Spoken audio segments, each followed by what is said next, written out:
some of us, many of us, reach a point where we realize we won't be able to achieve, probably won't be able to achieve the profession that we wanted in life. I want to talk about my screenwriting and the hopes and dreams I had.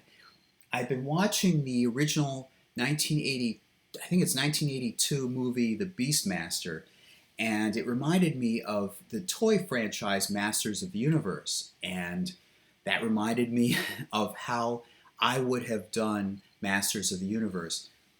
I remember Superman. I remember um, talking with my mom and saying if I were to do Superman, I would go right back to the origins. I would go right back to him leaping over tall buildings.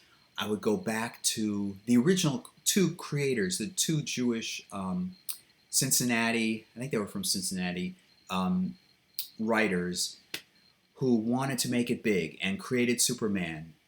I think that whatever franchise you're talking about, whatever artistic creation you're talking about, I think if you don't go back to the source and draw from that you're really losing sight. It could be a pale imitation. You're going to do a movie, you're going to do some kind of incarnation based on some other intellectual property. It would be a pale imitation.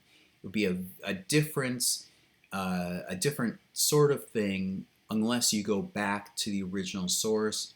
Because I believe that when somebody creates something new and fresh, perhaps nothing is new under the sun, but if somebody creates something new and fresh, that idea,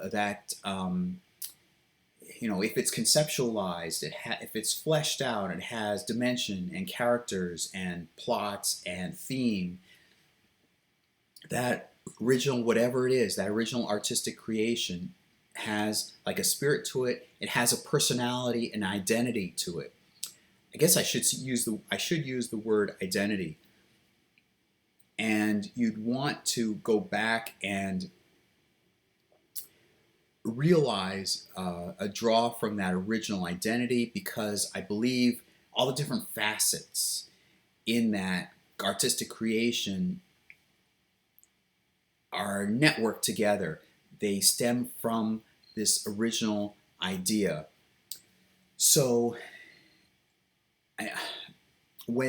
I speak now about, this is important now in the age of remakes and reboots and people taking intellectual property, and some of them are very good, but sometimes they'll take like a toy franchise or some kind of intellectual property, and they will try to cash in on it with a hollow attempt, with apparently no awareness or want to be aware of the original design. Before I forget, I want to talk about George Lucas. I'm going to talk about my own childhood and my own desires to be like something where George Lucas had become, or Steven Spielberg. But I'm focusing on George Lucas for a certain reason. I commend George Lucas on being able to create the Star Wars franchise from, people say, from nothing. And to some degree, it was from nothing. It wasn't literally taken from some other thing like a book or a novel or something or other. It's his own creation.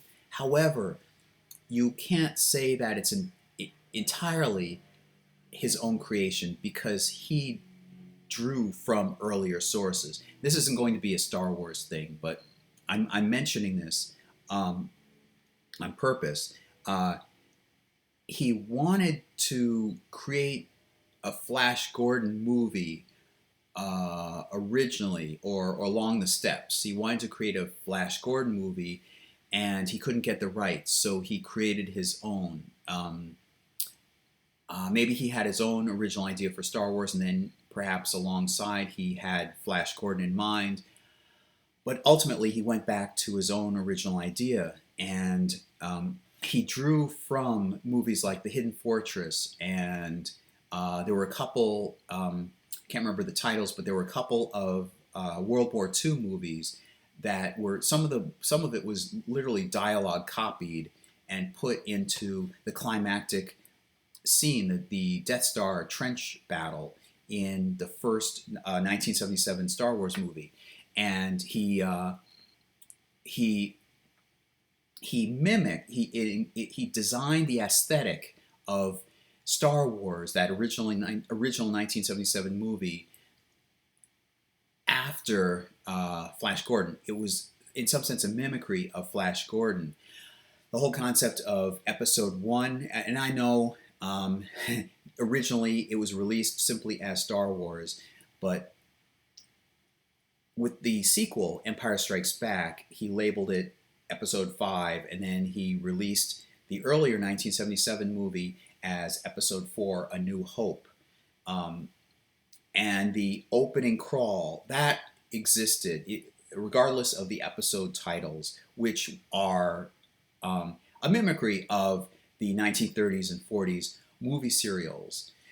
They would be episode or chapter 4, chapter 5, chapter 6. And Flash Gordon, they would have a flat on-screen text telling you what had happened in the previous chapter. If you had seen the previous chapter like a week ago in theaters, let me start a little bit back. You would see you would go to see a movie, but in addition to the movie, there would be a cartoon, and there may be a movie serial. So you may have seen, alongside the main feature in the theater, you may have seen Chapter 5 of Flash Gordon, or Chapter 7 of Buck Rogers, or something like that. And it would be like 15 minutes maybe. And the opening text would be a recap of the previous week's chapter if you hadn't been in the theater at that point.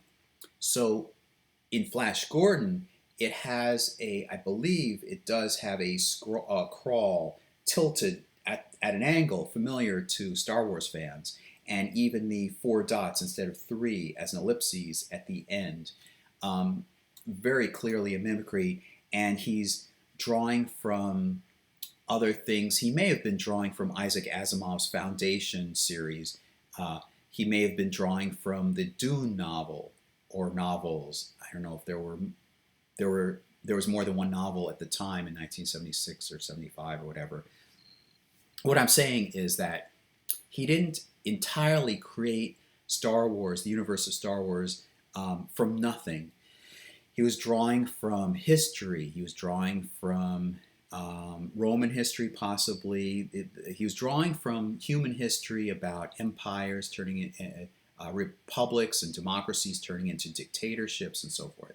So it wasn't out of whole cloth. He didn't create it out of whole cloth.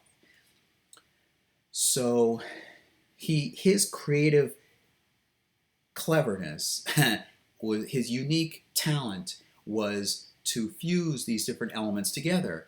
And I don't think any artist really creates something without something prior existing. There are 2 terms in Hebrew, in Hebrew, and therefore, in the Torah text, in the Jewish Bible. One is bara, and the other is yetzirah. And as I understand it, yetzirah is a formation from earlier material, and bara is create from nothing, as I understand it.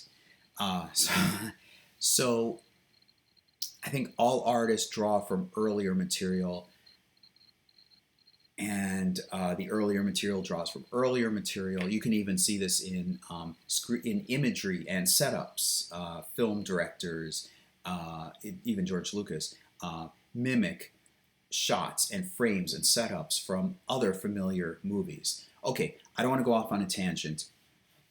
All right, so I'm watching Beastmaster on TV, and it seems reminiscent of Masters of the Universe.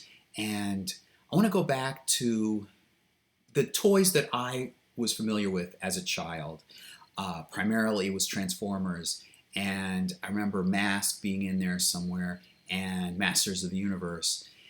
And I think it was somewhere in high school. This would have been early 1990s when I I wanted to create an adult live action Transformers movie. I had enjoyed the cartoon, the animated Transformers, which is now called G1 Transformers in the 1980s, but it didn't do enough. It was fine as a 20 something minute cartoon, but I saw real potential in this. And I remember in elementary school, in the mid 1980s, I went into middle school like in 1980, I think the fall of 1988. So the mid to late 80s, I was already writing stories, dramatic stories involving Transformers characters, and um, I wrote a novella as a birthday gift for my friend for his birthday, obviously. And um, I even in that novella, I was writing it as an adult science fiction story. Now, the idea that I had, this is way before, was it J.J. Abrams? I don't even remember. The live action, the Michael Bay, before the Michael Bay Transformers movies, way, way, way before that. I wanted to do a true adult war film because this is where I get back to the idea of going to the original source. Remove the cartoon from your mind. The comic book was sort of similar to the original toy, but the original toy had a paragraph for each character describing the characters. And was it Bob Budiansky, Mr. Budiansky, designed the personalities in the paragraphs. He wrote the paragraphs for, as they say, virtually all the Transformers characters. And there were some interesting, fascinating science fiction aspects to these earlier characters. Megatron, the Decepticon leader, the bad guy leader in Decepticon, it said that he could draw strength from interdimensionally from a black hole and fuel himself. I was about to say indefinitely. I don't know. Soundwave, who transformed into a tape recorder, tape player, cassette, like a Walkman. It said that he could monitor electrical impulses and use that to read people's minds and use that as blackmail to advance his status. Stuff that was never included in the cartoon. I mean, they barely scratched the surface of the Transformers universe. Barely. There was fascinating ideas, and Starscream being contemptuous of Megatron and those who could not fly, and this arrogance. And these are fascinating characters, and not all the Autobots were good guys. And well, I guess the Decepticons were primarily bad, destructive, evil. But there was more dimension to these characters. And I wanted to explore that. There were fascinating themes. I wanted to explore these themes. But unfortunately, as with all these things I'm mentioning, I was a kid and I didn't have ownership of the intellectual property. And this delves into Star Trek. I wanted to work with I wanted to be on the writer staff of Star Trek, or at least script continuity. By script continuity, I didn't mean just simply reading over lines. I meant making sure that checking up on consistency and making sure that the universe of Star Trek remained cohesive. And sadly, it's like my hands were tied. I felt like Luke Skywalker being on Tatooine and witnessing these things and wishing that I could be a part of it, and knowing I had at least the esteem and the gumption and the fascination. And it in politics, I remember Colin Powell was asked whether he wanted to run for president because he was pretty popular, especially after the first Gulf War. And he said that the fire, you have to have a fire in your belly for politics if you want to run for president. And you do, because you're put through, sort of rightfully so, you're put through quite a trial by fire in order to become president. It's sort of by design, I like to think, because we want to choose the right person, and I'm sure that we have not chosen the right person every time. So I wanted to take these intellectual properties and I wanted to work in the Star Trek universe. I wanted to create more Star Trek. So I was, with Transformers, I was collecting those paragraphs in these spiral notebooks, and I was writing stories and a couple of novellas. And then in high school, I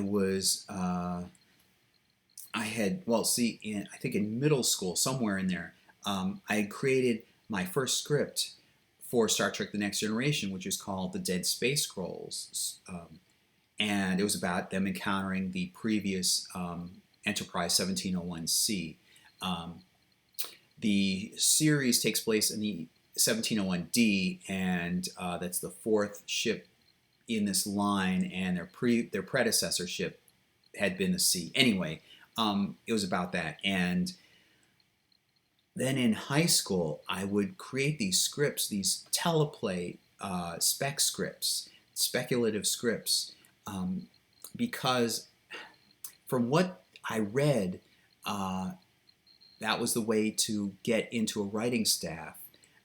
Imagine me not anywhere. Well, I was in the same state. I was in New York, but I wasn't in New York City. And beyond that, I mean, the stuff really takes place in Los Angeles. If you're not in Los Angeles, you're not local, and it's a steeper, heavier climb. The odds are like 99 something, 0.999999 against you. But I knew that was where my heart was, and this is that fire in the belly that Colin Powell was talking about. And so I was writing these scripts, and I was very happy, and I was in the zone. I've talked in earlier videos about what's his name, the internal family systems. Dr. Richard Schwartz. He said that this is his premise, that based on being a therapist and working with individuals, that there are these different parts of each person has different parts in their mind, and some of the parts hold on to lingering emotional trauma, so forth. And then there's a manager part. And then people talk about being in the zone, being their true selves at their core. And this involves curiosity, compassion, 8 C's, as he likes to say: curiosity, compassion, calmness, courage, and so forth. And that's where my zone was. And I don't feel like I am my true self without having lived up to those dreams and fantasies and ambitions. I wanted to be a writer in Los Angeles, and so through high school, that was what I was doing, and even through college, I was writing spec scripts for Night Court and Married with Children and Get Smart, even though that was off the air and way out of production by like 3 decades. And Star Trek The Next Generation, I wrote another one. And I remember in 1993, like August 1993, I was listening to the Larry King Show. It was a radio show. He also had a show on CNN called Larry King Live. Great interviewer. I miss interviewers like that who would just simply interview people, and there'd be a whole hour just interviewing somebody of importance. And I was listening to 2 shows. I was listening to 2 interviews, each one an hour long. One was with Harlan Ellison, who is a writer, and I even called in to Harlan and mentioned something. asked something or mentioned something. And then there was another one. There was another interview after that with Rosanna Arquette. And then after that, if you're curious, I think in the third hour, I think his show was only 3 hours. Each guest was a different hour. Third hour, there was some band musician or something. But I had not heard about, I had not known who Rosanna Arquette was, but I was listening to her, and she had a very cute voice, and Larry King was making, clever, funny innuendo about being attracted to her. They were kind of like flirting, sort of, during the interview, and so me being interested in mermaids, I started typing away at my computer. I may have been working already on my computer. Anyway, I started typing this outline of, I believe the story is, and was it An Acre in no, that was a different story. It may have been An Acre in Utopia.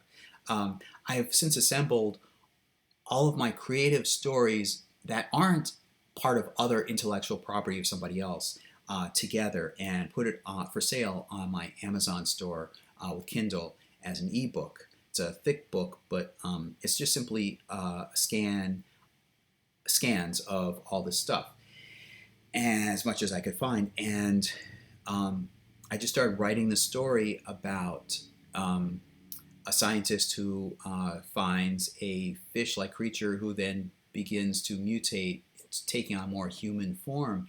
And what was fascinating, what the theme was in my mind was this creature somehow communicating with the human scientist, and the like, how do you communicate non-verbally, and him recognizing signs of intelligence, and then it becomes a love story. And I also had in mind the story of Galatea, the Greek myth of Galatea, and what's her Aphrodite, Galatea and Aphrodite, aka Venus, and the statue, and Pygmalion.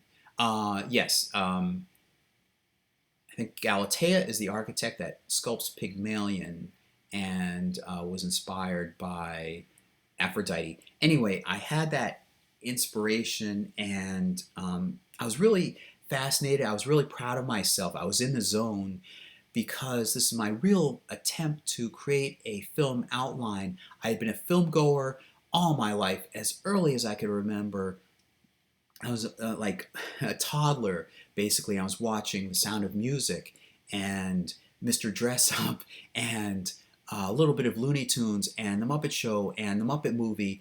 And I'm reeling these off because, and two Ewok live action TV movies, and soon Return of the Jedi, and I can't even remember, a bunch of Steven Spielberg movies, and Gremlins and Supergirl. And it was like that 2010, the year we made contact, and TV shows. That's how it felt like to me. All these fascinating shows and movies, and I wanted to be a part of that. Here I was, proud of myself for starting to create a real outline, and I didn't want it to be some dinky little short story or something, a few pages long. I really wanted to step up, and I wanted to make it a full-length thing. I wanted it to look competent, and I wanted it to be full length, real full length, not just a little ditzy little thing of a few pages. And I worked on another one. I was fascinated by UFOs, and I wanted to create sort of like a biopic, but really it's about that same time, a movie about the life of what's his name? Was it Swords? No, not Swords. There was a famous ufologist who, and you're not going to know much of any of this probably, but there was a famous debunker of UFOs who then started saying, no, there is something here. And what made him change his mind? And those two characters, I'm blanking. Oh man, it's this frustration. It's just under pressure. I can't remember their names. I think it was Dr. somebody, right? He was an astronomer. I I think he was an astronomer. He was in Michigan, and he was in a government agency, and then he started saying, no, there really is something to this. And I remember somebody coming in and slamming it, having read the files that hadn't been released publicly, and because he had access, and slamming his fist on the desk of this guy. And oh man, there's an H in the name. Man, I'm blanking on the name. Um, anyway, slamming his fist, saying, "Why haven't you made this stuff public?" And him starting to speak out publicly, going on interviews and so forth. And I wanted to do a movie about that. And I wanted to follow in the footsteps of people like Steven Spielberg. Steven Spielberg was essentially my hero. If there's ever really a role model, it's Steven Spielberg, and I guess George Lucas and Jim Henson. Again, I was saying the Muppet Show, the Muppet Movie, Ewoks, Gremlins. Eventually, I didn't see Ghostbusters when it came out, but Raiders of the Lost Ark and Star Wars and Return of the Jedi, and you could tell it's Jim Henson and Steven Spielberg and George Lucas, and I felt like intellectually, I guess, I felt a kinship with them, and that's where my home was. I lived in upstate New York or central New York, and physically, I lived this life of being an elementary school student, and I lived with my mom and so forth. But in this other world, I felt a kinship with these creators. And when I remember in one interview, George Lucas said somebody called him a toy maker, and he, rather than it being a derogatory term, he took it as being something like a filmmaker, a creator, and I can't remember how he put it, but you can look it up on YouTube. It's way, way, way back in the maybe early '80s or something like that. He has a dark beard, really thinner face, and I think he has a side angle profile during the interview, but he appreciates that likening of toy maker to filmmaker, and that was my attitude. And that goes back toy maker and filmmaker. So that goes back to Transformers and Masters of the Universe and so forth. And so I was in college. That was in 1993, August 1993. So 93, 94 was my senior year. So it was between junior and senior years of high school. And then in college, I continued. I wrote "What a Tangled Web," Part 1 and Part 2, which is my spec script. It was a satire on the Watergate scandal, and it was a spec script for a TV show that had just come out. I hadn't really watched the show beyond maybe the first couple of episodes. That series that took place was about the mayor of New York, fictional mayor of New York, and it starred Michael J. Fox. It was Spin City. So it was my script was "What a Tangled Web." It was a satire of the Watergate scandal, which in some sense was very funny. I was poking fun primarily at how this how I don't want to sort of say, how this one incident became worse and worse as the Nixon administration kept trying to cover things up and conceal and rearrange this and move that and change this and lie and change facts and so forth, distort things. It became worse and worse and worse. So I wanted to comically play that up.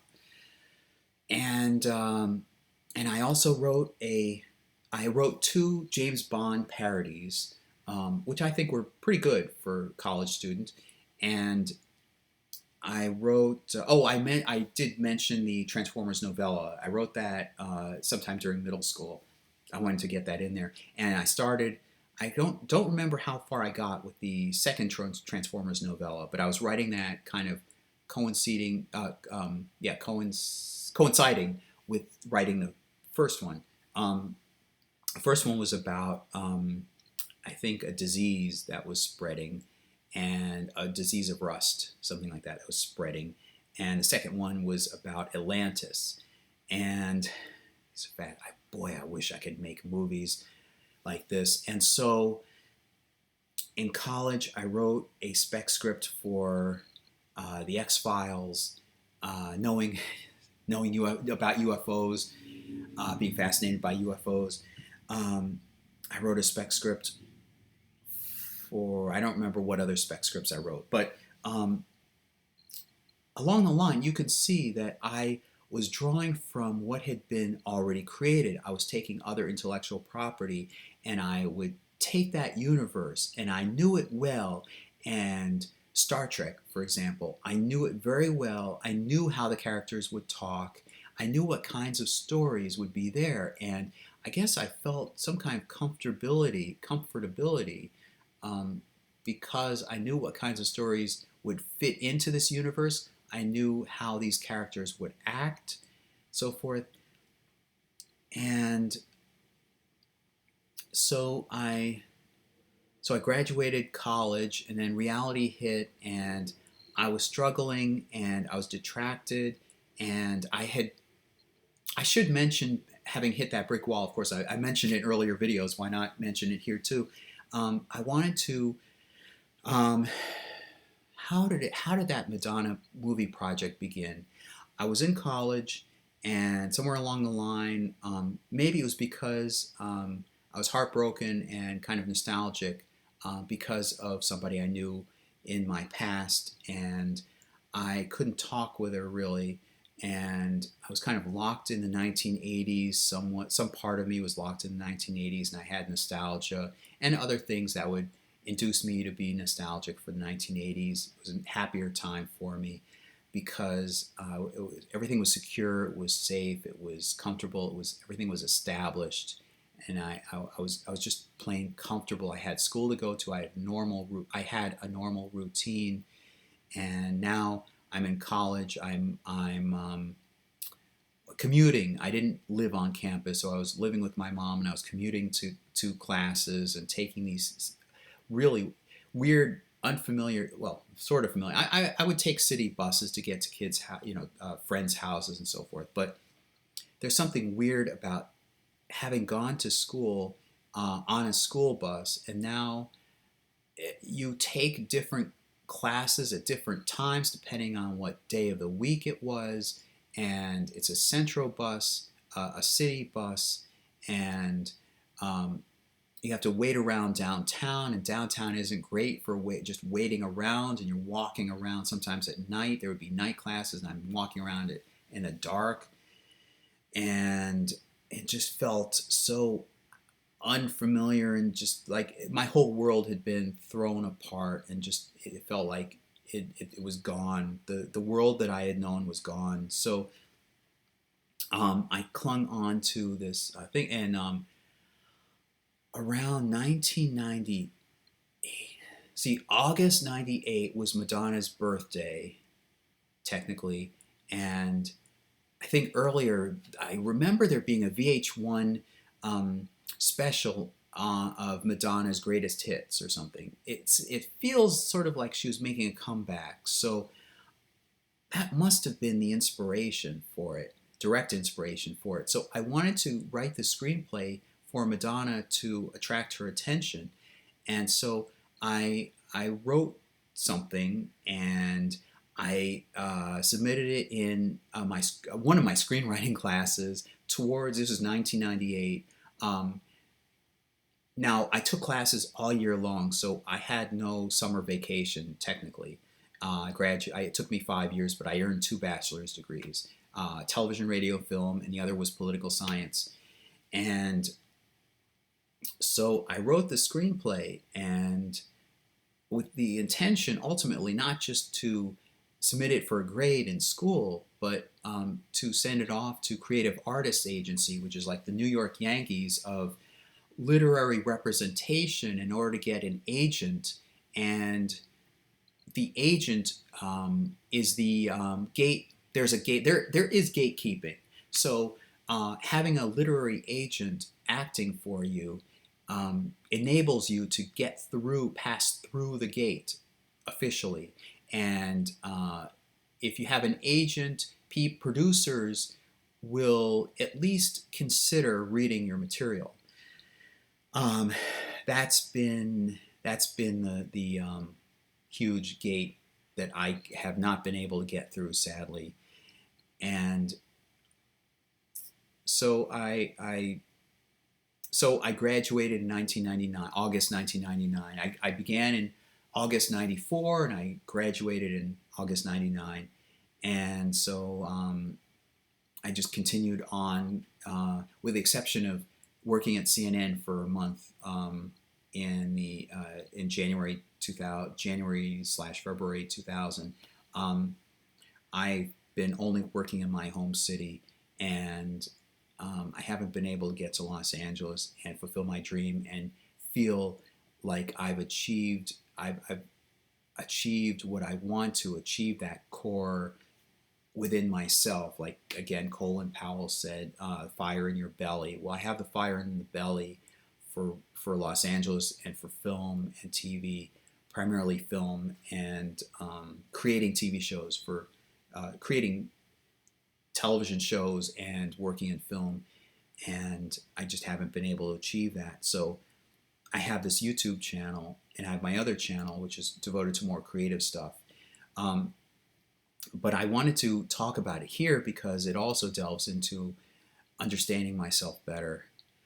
So, what started all this was having watched Beastmaster, and I wanted to talk about what I would do with Masters of the Universe. I would go back to the original source, and I would ignore the cartoon. The cartoon was just filmation, and if you watch the other stuff that Filmation had done, they took Happy Days and they made a weird, I think it was a time traveling series, cartoon series of Fonzie and Laverne and Shirley being in the army, taking essentially taking orders or being supervised by a cartoon pig and so forth. And that was not the original Laverne and Shirley. That was not the original Happy Days.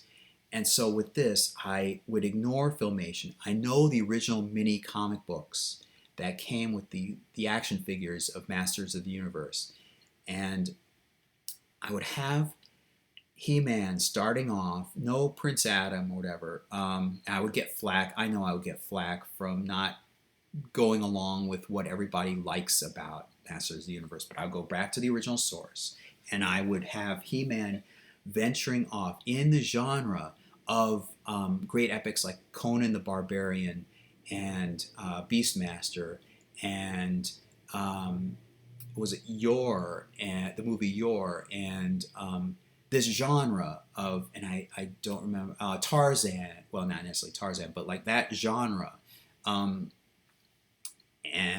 there are tropes, and I would use those tropes. I would have He-Man venturing off. I would start off with the sword, this magical sword, being split in half. And granted, a lot of this comes from the actual intellectual property, the story as established. I would start off with this sword being split in half, and I would have Skeletor not being this comical, maniacal figure as you see in the Filmation animation series. I would have him like looking like something out of a nightmare, and there would be this arrogance and this zest for power, and nobody dwells in Castle Grayskull.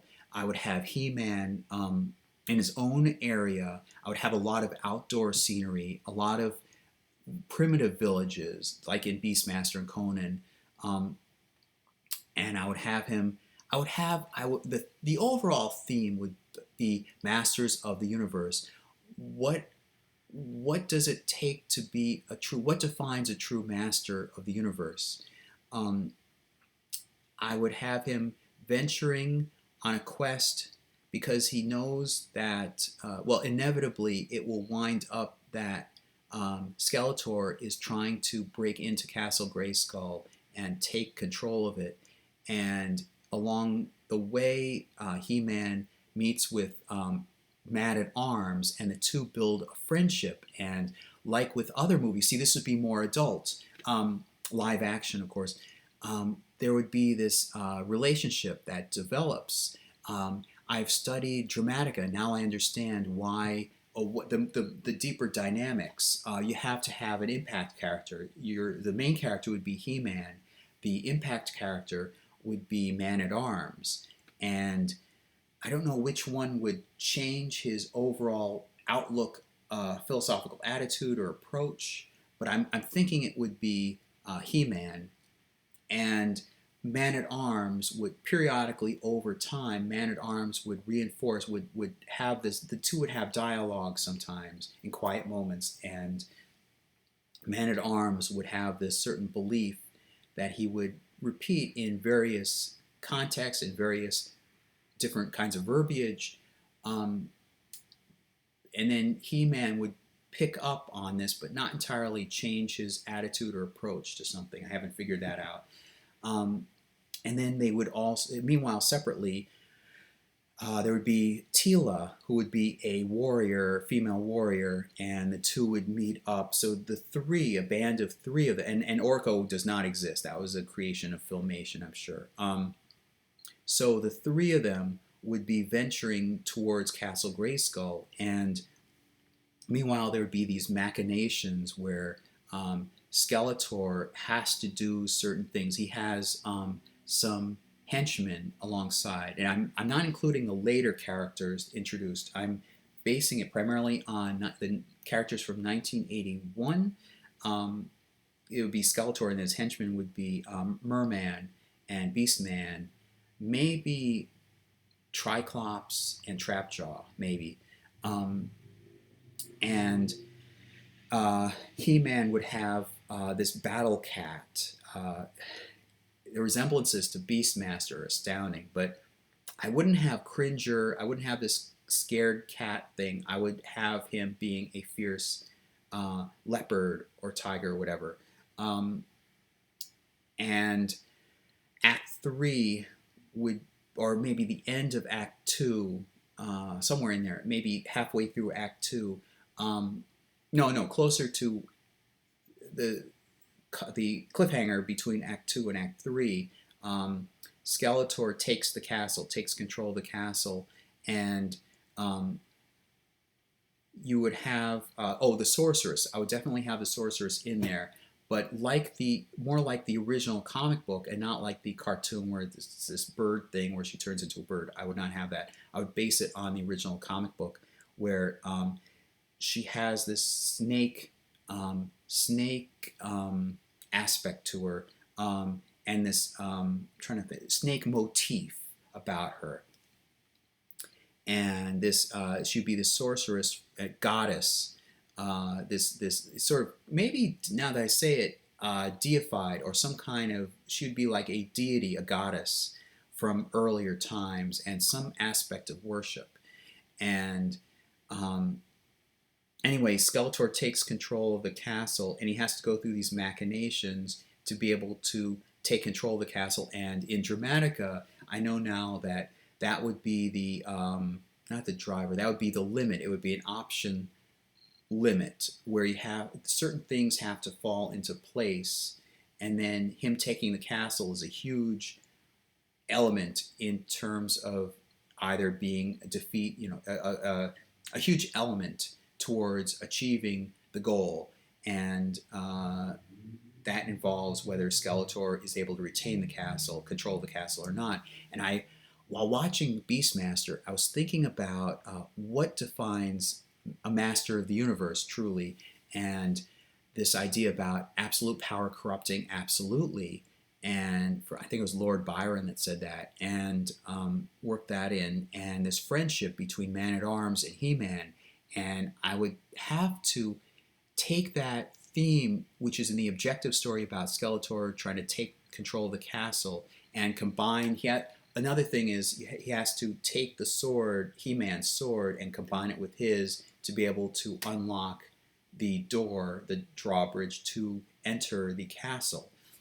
That'll be one of the options in the limit, story limit, and that theme of absolute power corrupting absolutely, or something like that, would have to work in to the relationship. A variation would have to work into the relationship between He-Man and Man-at-Arms, and Man-at-Arms would be like an aid and a supplier, a helper character. So in the objective story, he would be the help character, and He-Man would be the pursuit character, and Skeletor would be the prevent character, the antagonist. But in terms of the main character and the impact character, it would be He-Man being the main character and Man-at-Arms being the impact character. So aside from that, and then of course in maybe the sequel movie or in the third movie, I would have Hordak coming in, and a rivalry would be more of a political intrigue. And that doesn't mean courtroom drama and so forth. I mean political intrigue in terms of a schism between Hordak and Skeletor. So if I were doing Superman, I would take it back to the original, like 1940s. He's going after. Now, there are three villains that I would personally like to see that have not been really dramatized in these live action movies, because they always go back to Lex Luthor. And sometimes it's, what's the name? Bow down. I can't remember the name of the Kryptonian wannabe ruler. You probably know who I'm. Bow down to me, and I can't remember his name. But anyway, he was in the sequel Superman, Christopher Reeve's sequel Superman movie. I can't remember his name, but they keep doing that. Now, I want to see these villains. I would want to see Brainiac, and I want to see the Bizarro Superman, who's not necessarily maybe a villain, and Mxyzptlk. But my eyes are really on Brainiac. Christopher Nolan, when he was creating his 3 Batman movies, he didn't just have the Joker in the first movie automatically. He was sensible. Apparently, he relied on the theme of the movie, and he let that, apparently, that's what I'm guessing, he let that choose which villain he was going to use in the movie. I like that idea. So it would depend on whether I would have the theme first, and I would let that select which villain, or whether I would have the villain and then I would let that form a theme for the movie. But I would have the two tie together. And I would have him leaping over tall buildings. I wouldn't have him with humongous godlike powers. I would base it on the original concept, which was that he came from a race that had on Krypton a race of beings who had perfected themselves physically and mentally. One of the nicknames for Superman at the time was the Man of Tomorrow, where there's this great hope for the future that we can develop, we can improve. It's sort of like Darwinism. It's like we can become better human beings. We can evolve into something better. And there'd be this fascinating point in history where we can either look towards tomorrow, or we can look back, reject tomorrow, and stay the same. Do we continue evolving further? Do we have the courage to evolve further? And I had this idea some years back, I think somewhere in the 2017, 2015, something like that, because I remember telling that to my mom, how I would do it. And she had been a fan of Superman. In fact, she collected the early comic books when they were first coming out. I mean, she missed Action Comics #1, but she started collecting it like 1939. So her brother, I think, had bought the first issue. I mean, she had the original, very original issue, Superman, like Action Comics #1, #2, so forth. Detective Comics, she probably saw Detective Comics number 27 or something, the introduction of Batman. I mean, these original ones, and that's something fascinating. It's something to say now. Oh, look back and say, oh wow, look at these wonderful superheroes in our collective culture. But imagine at the time it was only you, and you may not know anybody else who knows about Superman, but you have this personal connection to the comic books, and you have this personal joy with the comic books, or whatever you're enjoying, and it hadn't reached the point of popular culture yet. That's how I felt at one point when I would watch reruns of Dick Van Dyke Show. Um, Nobody else I knew really enjoyed or even heard of or probably cared about the Dick Van Dyke Show, but and similar thing with Bewitched. But I felt a personal connection to it, and I enjoyed it. It was my own little world of Dick Van Dyke and Bewitched and Dennis the Menace and Leave It to Beaver and the Munsters. It's my own little world, and nobody. It was something only I enjoyed, and I could. It was like a playground, and nobody else was going to get into the sandcastle and screw it up for me. Um, so anyway, I've been talking for a while. This is close to an hour. Um, I basically want to say that I wish I had been in a position. I'm reaching 49, and I don't know if I'll ever become. I don't know if I'll ever reach a point where I will be in a position to do any of this or create any of this or have anybody be able to see any of my work. Um, I also want to mention about the Madonna project. So I'd gone through over 20 years or something. I've gone through several different ideas put in, and Dramatic helped. About in 2012 I discovered it, and about around spring of 2012, and that helped me shape it a lot and understand what themes that I had that would not belong in the movie and which ones did, and emphasize certain ones over other themes over other things and so forth. So that helped me. But sadly, I don't think that she would ever see the story and what I had created, but I still know that I did. And I know I have pride in what I created, and I know I'm capable.